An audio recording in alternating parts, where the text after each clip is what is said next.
Hello everyone, कैसे हैं आप सब। होपिंग दैट आप सब बहुत बहुत अच्छे होंगे। Vineet Khatri this side and आज का ये वीडियो आप सबके लिए होने वाला है गेम चेंजिंग। देखो यार, हमारा मन हमारे बिल्कुल भी वश में नहीं है। एक दिन तो कहता है यार आज रेस्ट कर ले, आज थोड़ा सा एंजॉय कर ले, कल पढ़ लेना। ये होते होते जब हम एक दिन किसी तरह से बिता देते हैं, रिलैक्स कर लेते हैं, अगले दिन फिर से वो गिल्टी फील कराता है, यार कल तूने पढ़ाई नहीं की, अब क्या कर लेगा, अब कैसे होगा। वो दिन भी उसी गिल्टी ट्रिप में फंसा रहता है और वो दिन भी खराब हो जाता है। इस तरह से प्रोक्रेस्टिनेशन के लूप के अंदर फंस जाते हैं। फिर हमें वो नेगेटिव बोलने लग जाता है, वो वही माइंड का हिस्सा हमें ये कहने लग जाता है, भाई अब तुझसे क्या हो पाएगा। फिर हम सवाल पूछने लग जाते हैं बहुत सारे वीडियोस के कमेंट सेक्शन में जाके कि क्या 5 महीने में 99 परसेंटाइल आ सकती है, क्या आपसे हो पाएगा। फिर माइंड हमें कहता है कि बहुत सारे शॉर्टकट चाहिए यार, किसी तरीके से बैकलॉग मुझे 7 दिन में कवर करना है। जोश 2 दिन के लिए तो आता है, फिर से टाइम फेस हो जाता है और इस पूरे लूप में हम फंसे रह जाते हैं।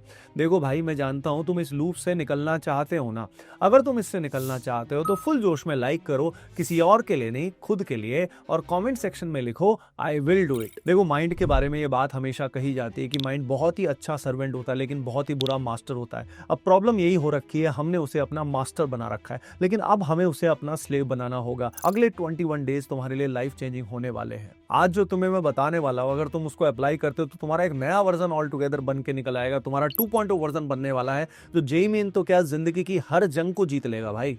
अब एक वीडियो को मैंने 3 हिस्से में डिवाइड किया है। सबसे पहले हम आइडेंटिफाई करेंगे हमारा लक्ष्य क्या है, उसको कैसे अचीव करना है, फिर हमारा एग्जीक्यूशन प्लान क्या होना चाहिए, प्लानिंग कितनी इंपॉर्टेंट है, और फिर उसके बाद ये सारा कुछ हम फॉलो कैसे कर पाएंगे, माइंड को कंट्रोल कैसे कर पाएंगे, क्योंकि माइंड को स्लेव नहीं बनाया तो फिर से हमें वो अपने लूप में फंसा लेगा। चलो अब देखते हैं सबसे पहला हिस्सा। देखिए, हमारे पास फिजिक्स, केमिस्ट्री, मैथमेटिक्स तीनों सब्जेक्ट्स के मिला के अप्रॉक्सीमेटली 80 चैप्टर्स हैं और हमारे जेईई मेन में टोटल सवाल आते हैं 75। यानी हम ये एज्यूम कर सकते हैं लगभग हर चैप्टर से ऑन एन एवरेज एक क्वेश्चन हमारा आने वाला है। अब इस समय हर स्टूडेंट की सिचुएशन अलग अलग होगी। कुछ चैप्टर्स आपके ऐसे होंगे जो आपके बहुत अच्छे हैं, यानी जेईई मेन का कोई भी सवाल आपके सामने आ जाए, आप सारे के सारे पीवाईक्यू अच्छे से अच्छे क्वालिटी के भी कर सकते हो। अब मैं एज्यूम कर रहा हूँ कि 15 चैप्टर आपके ऐसे हैं जो आपके बिल्कुल टॉप नॉच लेवल पे हैं, यानी ए लेवल पे हैं।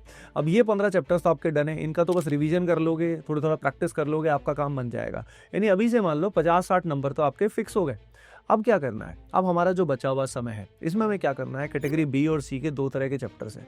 बी में वो हैं जो हमारे चैप्टर्स एवरेज हैं या तो जो हमें थोड़ा सा उतना अच्छा नहीं आता, उनको हमें स्ट्रेंथन करना है। अब जितने ज़्यादा चैप्टर्स हम स्ट्रेंथन कर पाएंगे, बी कैटेगरी वालों को ए में ले जा पाएंगे, उतना हमारा लक्ष्य अचीव होने के चांसेस बढ़ते जाएंगे। अब बहुत सारे चैप्टर ऐसे होंगे जो कैटेगरी सी में होंगे, यानी वो बहुत ही वीक होंगे या हमें बिल्कुल भी अब तक उनको छुआ भी नहीं होगा। अब देखो, एक बात हमें प्रैक्टिकली एक्सेप्ट करनी होगी कि बचे हुए 5 महीने में ना हम 30 से 40 चैप्टर को ही और स्ट्रेंथन कर सकते हैं। यानी अगर हमारे अभी तक 15 चैप्टर स्ट्रेंथन है तो हम लगभग 40 और चैप्टर्स को स्ट्रेंथन कर सकते हैं। अब सोच के देखो, अगर आपने 50 से 55 चैप्टर्स को बहुत स्ट्रेंथन कर दिया और एग्जाम में लगभग 45 से 50 सवालों को ढंग से अटेम्प्ट कर लिया, तो भी आपका 95 परसेंटाइल अबव आ सकता है। यहीं पे अगर आपके अभी से 30 चैप्टर के आसपास स्ट्रॉन्ग है तो आप अगले 40 चैप्टर को स्ट्रॉन्ग कर सकते हो, यानी लगभग 65 से 70 क्वेश्चन को अटेम्प्ट कर सकते हो। और अगर आपने रियल एग्जाम में 60 से 65 सवालों को अच्छी एक्यूरेसी से अटेम्प्ट किया तो सोचिए आपका 99 परसेंटाइल से ऊपर आ सकता है। यानी यहीं पे आपको प्रैक्टिकल अप्रोच धारण करनी पड़ेगी। कॉमन गलती स्टूडेंट क्या करते हैं, हमारे 10 चैप्टर ही स्ट्रांग होते हैं या 5 चैप्टर ही स्ट्रांग होते हैं और सोच रहे होते हैं कि हम पूरे सिलेबस पे अगले 5 महीने में कमांड कर लेंगे। अरे भाई, बेवकूफ़ी मत कर। अगर तेरे 10 ही चैप्टर स्ट्रांग है तो अगले 5 महीने के अंदर सोचेगा 60 चैप्टर 70 चैप्टर स्ट्रांग कर लेगा, तो भाई ये मूर्खता हुई ना। तो अभी के अभी अपना लक्ष्य क्लियर कर ले, तेरे को अंदाजा लग जाएगा कि भाई तेरे को अगले 30 चैप्टर या 40 चैप्टर कौन से करने हैं। अब जैसे तुझे पता लग गया कि अगले 30 से 40 चैप्टर कौन से तुझे स्ट्रांग कर रहे हैं, बात आ जाती है एग्जीक्यूशन की कि भाई इसका प्लान क्या होना चाहिए, करना क्या है। तो मैं बता रहा हूँ, बहुत सारी प्लानिंग बेकार हो जाती है। ओवर प्लानिंग करने से कोई फायदा नहीं है, एग्जीक्यूशन होता नहीं है। सही रूटीन हो जाए तो हमारा काम बन जाता है। देखो, मेन फंडा ये है, जेईई मेन में 2019 से लेकर 2025 तक 144 सेशंस हुए हैं भाई। 12,000 से ज्यादा पीवाईक्यूज अवेलेबल है। अब 12,000 पीवाईक्यूज अवेलेबल हैं, अगर हर चैप्टर के यानी 40 चैप्टर के अगर हम सारे के सारे पीवाईक्यू सॉल्व कर लेते हैं तो हमारा काम बन जाएगा। इसमें खास बात ध्यान रखने वाली बात यह है कि बहुत सारे आसान सवाल जो कर लोगे उससे आपकी रैंक इंप्रूव नहीं होगी। इसमें जो आपके चैप्टर वाइज में टफ क्वेश्चंस हैं उनमें भी आपको टाइम स्पेंड करना पड़ेगा। यानी गेम सारा का सारा प्रैक्टिस का है भाई, सिर्फ थ्योरी से कुछ नहीं होगा। आपका 30% टाइम ही थ्योरी पे होना चाहिए, उसके बाद आप क्वेश्चंस पे जाओ। जितनी ज्यादा प्रैक्टिस करोगे उसमें जहां पे स्टक होते हो फिर थ्योरी को रेफर कर लेना, तेरी थ्योरी भी क्लियर होती जाएगी, तेरा कंसेप्चुअल डेप्थ भी इंप्रूव होता जाएगा। अब तुझे पता है दिन में तू बहुत सारे सवालों को सॉल्व कर सकता है क्योंकि 12,000 पीवाईक्यूज है। क्या तुझे लगता है सारे के सारे पीवाईक्यूज यूनिक है? नहीं भाई, बहुत सारे ऐसे कंसेप्ट हैं जिनमें same formula, same concept applicable है, बस सिर्फ न्यूमेरिकल वैल्यू चेंजर है या कंसेप्ट बहुत ही आसपास है, सिमिलर से क्वेश्चंस हैं। यानी 12,000 में से 5,000 से ज्यादा यूनिक पीवाईक्यूज मिलना तेरे लिए बहुत ही कठिन है। यानी डेली अगर तू 30-40 यूनिक पीवाईक्यूज को भी करता है ना, तो 5 महीने में भाई पीवाईक्यूज तो तू कर ही लेगा, रिवीजन भी कर लेगा। एक बात मैं जानता हूँ, तुम में से काफी बच्चों का बैकलॉग हो रखा है, तो वो बैकलॉग कवर करने के लिए डेली कम से कम 2 से 3 घंटे तुझे बैकलॉग में लगाने पड़ेंगे। बैकलॉग के लिए सारा मटेरियल करने की कोशिश मत करना भाई, बैकलॉग में इतना ही करना कि क्लास नोट्स हो जाए, इलस्ट्रेशन हो जाए, उसके अलावा पीवाईक्यूज तुझसे बन जाए, बस इतना करना है। सब कुछ करने की कोशिश करेगा तो तेरा बैकलॉग इस जन्म में क्लियर नहीं होने वाला। बैकलॉग कवर करते हुए इस बात का ध्यान रखना भाई, उन चैप्टर्स को पहले कवर करना जिसपे तेरे करंट चैप्टर्स डिपेंडेंट है, ताकि तेरे को अभी वाले चैप्टर्स अच्छे से समझ में आए। तो गेम तुझे समझ में आ गया होगा कि बहुत ज्यादा प्लानिंग करने की जरूरत नहीं है, मेन है एग्जीक्यूशन, प्रैक्टिस से ही काम बनेगा। हर चैप्टर की प्रैक्टिस में इस बात का जरूर ध्यान देना कि जिन क्वेश्चंस में तेरा कंफर्ट जोन हिल रहा है, उन क्वेश्चंस पे ज्यादा समय देना है, वही तेरी रैंक और तेरी परसेंटाइल को एश्योर करेगा। अब आते हैं वीडियो के अंतिम पार्ट पे। ये सब अप्लाई कैसे होगा भाई? सुनने में तो बड़ा अच्छा लगता है, अप्लाई कैसे करोगे? देखो, अप्लाई करने के लिए माइंड पे कंट्रोल होना पड़ेगा, अपनी दिनचर्या सही करनी पड़ेगी। माइंड पे कंट्रोल कर लोगे तो काम हो जाएगा। आप सभी ने बात सुनी होगी, मन के हारे हार है, मन के जीते जीत है। मन के जीते जीत है, मन के हारे हार।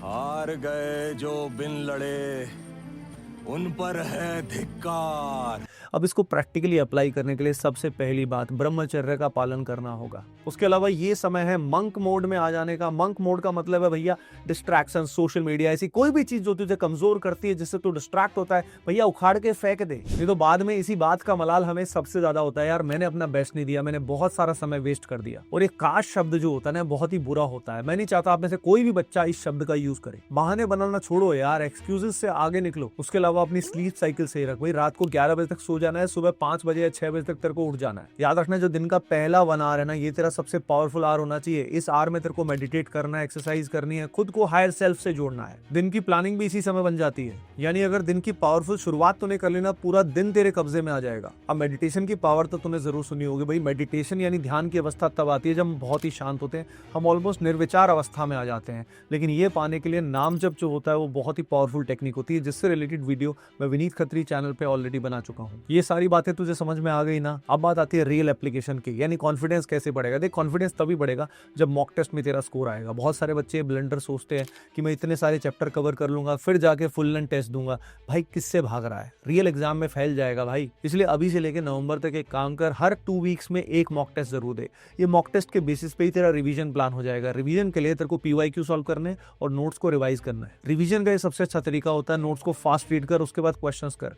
क्वेश्चंस में कहीं पे भी स्टक होता है, फिर से थ्योरी पे चले जा। थ्योरी पे बार बार फंसा रहेगा तो प्रैक्टिस बिल्कुल नहीं हो पाएगी। तो मॉक टेस्ट को अभी से देना शुरू कर। इसके अलावा तुझे बतानी है mistake analysis notebook. Mistake analysis notebook में जो भी पाप तुझसे हो रहे, जिस भी तरह की गलतियां हो रही है, फिजिक्स, केमिस्ट्री, मैथमेटिक्स की चैप्टर वाइज या ओवरऑल स्ट्रेटेजी में जिस तरह की कमियां तेरे अंदर है, हमेशा इंट्रोस्पेक्ट कर, पहचान मॉक टेस्ट में कैसी गलतियां हैं, सिली मिस्टेक करता है या डीप तेरा प्रॉब्लम सॉल्विंग अप्रोच में दिक्कत है, किस तरह की प्रॉब्लम है वो तो जरूर पहचान। पता है, जैसे ही तू मिस्टेक को लिखता ना, वैसे ही उस मिस्टेक के आगे होने के चांसेस कम हो जाते हैं। और धीरे धीरे देखना, तेरे सिली मिस्टेक मिनिमाइज होंगे, तेरे कंसेप्चुअल मिस्टेक्स मिनिमाइज होंगे और ओवरऑल तू लाइफ में प्रगति करेगा। इसके अलावा एक की पॉइंट हमेशा ध्यान रखना, मिनिमम मटेरियल मैक्सिमम रिवीजन।